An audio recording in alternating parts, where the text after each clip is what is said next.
भी खेत रहता और हम भी खेत बाड़ी करके अनाज उपजाते और हम लोग को खरीदने नहीं जाना पड़ता। हम लोग भी पढ़ लिख कर कुछ करते पैसा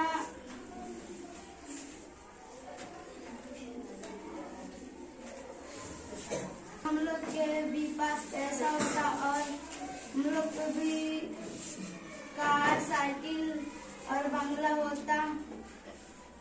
तो हम पढ़ने जाते तो साइकिल से जाते और कहीं घूमने जाते तो कार से जाते। बहुत अच्छा। और बोलो। चलो ठीक है, बहुत अच्छा, तालियां इन लोगों के लिए। इसमें किशोरावस्था के बदलाव की कहानी, यानी इस अवस्था में हमारा शारीरिक परिवर्तन, सामाजिक परिवर्तन, मानसिक परिवर्तन, सांवेगिक परिवर्तन, ये सारे परिवर्तन होते हैं। और इन सभी परिवर्तन में सामंजस्य बैठाना, यानी एक दूसरे में रिलेशन सही से बैठना चाहिए। अगर हमारा केवल शारीरिक विकास हो और मानसिक विकास ना हो तो फिर क्या होगा? हम बुड़बक कहने जाएंगे, लोग हमें चिढ़ाएंगे और हम चिढ़ेंगे।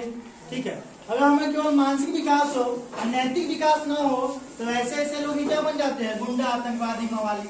ठीक है, तो इस अवस्था में नैतिक विकास भी होना चाहिए, मानसिक विकास भी होना चाहिए, शारीरिक विकास भी होना चाहिए और सांवेगिक विकास भी होना चाहिए। यानी हमें अपने गुस्सा को, अपने हंसी को, अपनी खुशी को, अपने इमोशंस को, सबको क्या कंट्रोल करने आना चाहिए। और हमने सीखा, जैसे इस कहानी में बच्चों ने बताया कि सामाजिक परिवर्तन में क्या होता है, हम किसी को चिढ़ाते हैं। भावनात्मक परिवर्तन में हम किसी को चिढ़ाते हैं, मोटा करते हैं, पतला करते हैं, काला करते हैं, गोरा करते हैं। ठीक है, उसके मन में एक बदले की भावना आती है, वही भावना के शिकार हो जाते हैं।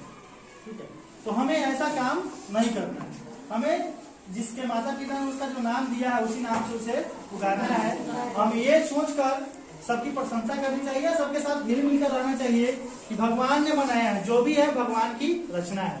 भगवान की रचना कभी गलत नहीं हो सकती। हम भी एक भगवान की रचना है और जो एक विकलांग व्यक्ति है वही भगवान की रचना है। ठीक है, इसलिए हम दोनों में प्रेम होना चाहिए, ना कि घृणा की भावना होनी चाहिए और न ही उसे चिढ़ाने के लिए हम आतुर होने चाहिए। ठीक है, तो इन सब चीजों के साथ हम इस चैप्टर को आज क्या करते हैं? समाप्त करते हैं। और इस चीज को आप अपने जहन में रखिएगा और हमेशा इसका पालन कीजिएगा। धन्यवाद।